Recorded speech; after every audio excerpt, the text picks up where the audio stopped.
कभी भी समाजवादियों ने गठबंधन किए होंगे, नेताजी से लेकर के अभी तक कभी समाजवादी गठबंधन पे आरोप नहीं लगता था कि पैसा लेकर के टिकट दी जाती है। लेकिन जिस तरीके से ओम प्रकाश राजभर जी के साथ जब गठबंधन किया, आरोप लगा समाजवादी और गठबंधन पे कि यहाँ पर पैसे लेकर के टिकट दी जाती है।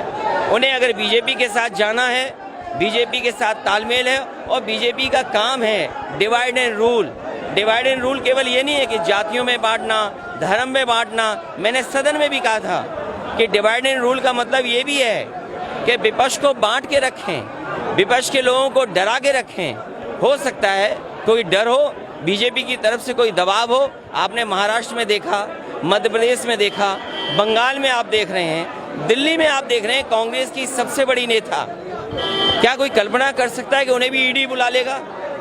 जब कांग्रेस की लीडर को ईडी बुला रहा है तो ये संदेश बीजेपी दे रही है कि अगर उसके खिलाफ कोई बोलेगा तो आपको भी बुला लिया जाएगा। हो सकता है इसीलिए उत्तर प्रदेश का गठबंधन तोड़ा गया हो।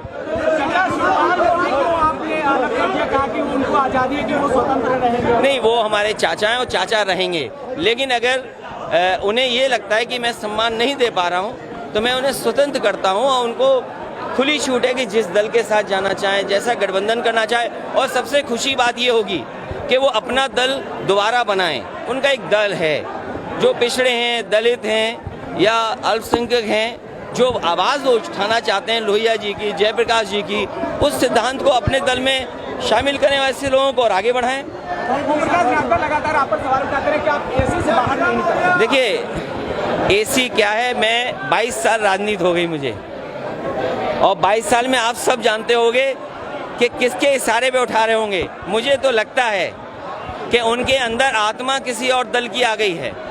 और गांव देहात में झाड़ फूक होती है ना, उन्हें झड़वाना फुकवाना पड़ेगा और तभी ठीक होंगे, उससे पहले ठीक नहीं होने वाले।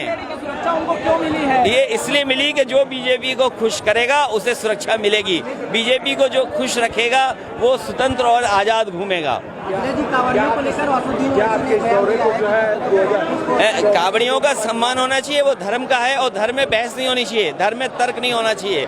मैं धर्म में तर्क नहीं कर सकता, जो धर्म की मान्यताएं हैं मैं उसमें तर्क नहीं दे सकता हूँ, धर्म में तर्क नहीं दिया जा सकता। महंगाई के लिए आप क्या कहना चाहते हैं? महंगाई, बीजेपी को हटाओ महंगाई जाएगी, बीजेपी को हटाओ महंगाई जाएगी। और सबसे बड़ा सवाल ये है, आप तो बनारस के लोग हैं, भोले बाबा पे अगर दूध चढ़ाने जाएगा तो उसे भी टैक्स देना पड़ेगा। ये जो जीएसटी, भोले बाबा पर दूध चढ़ाने पर टैक्स अगर किसी ने लगाया तो बीजेपी ने टैक्स लगाया। जन्माष्टमी आ रही है तो दूध, दही, मक्खन पे टैक्स लगा दिया। अभी रक्षाबंधन का त्योहार मनने जा रहा है, घरों में दूध से खीर बनती है, सब्जी आपके मिठाइयाँ बनती हैं, घी से अच्छी सब्जियाँ बनती हैं, जानबूझ करके जीएसटी लगाई। दिल्ली ने अगर जीएसटी लगाई है तो हमारे उत्तर प्रदेश की सरकार बीजेपी के, उसने अनुमति क्यों दी जीएसटी लगाने के लिए? दूध दही पे जीएसटी किसी ने नहीं लगाई होगी, टैक्स कोई दूध दही पे नहीं लगा सकता। और गाय मर रही, सांड लोगों को मार रहे हैं, ये कैसी सरकार है सोचो। मैं बेरोजगारों से कहूँगा कि अभी दिल्ली का आंकड़ा आया है, 22 करोड़ लोगों ने फॉर्म भरा, कुछ लाख लोगों को नौकरी मिली। और जिस तरीके से अग्निपथ, अग्निवीर योजना बनी है, हम उसके विरोध में है, खिलाफत करते हैं। यही बनारस, यही चंदौली, यही गाजीपुर, यही जौनपुर, यही आजमगढ़ और यहाँ के पूर्वांचल के और पूरे उत्तर प्रदेश के लोगों की भागीदारी हमेशा फौज में ज़्यादा रही है। हमेशा फौज की सेवा करने का उनका सपना होता है, वर्दी पहनने का सपना होता है, देश की सीमा को सुरक्षा देने का उनका सपना है। लेकिन इस सपने को तोड़ने का काम वो कर रहा है तो भारतीय जनता पार्टी के लोग। और भारतीय जनता पार्टी के लोग वो लोग हैं जो सबसे पहले भाषण में बोलते हैं भारत माता की जय, जो भारत माता की जय बोलते हैं। उनसे पूछिए अग्निवीर क्या है। अग्निपथ योजना का विरोध समाजवादी पार्टी, और मैं नौजवानों से कहूँगा कि इसके खिलाफ आवाज़ उठाते रहें।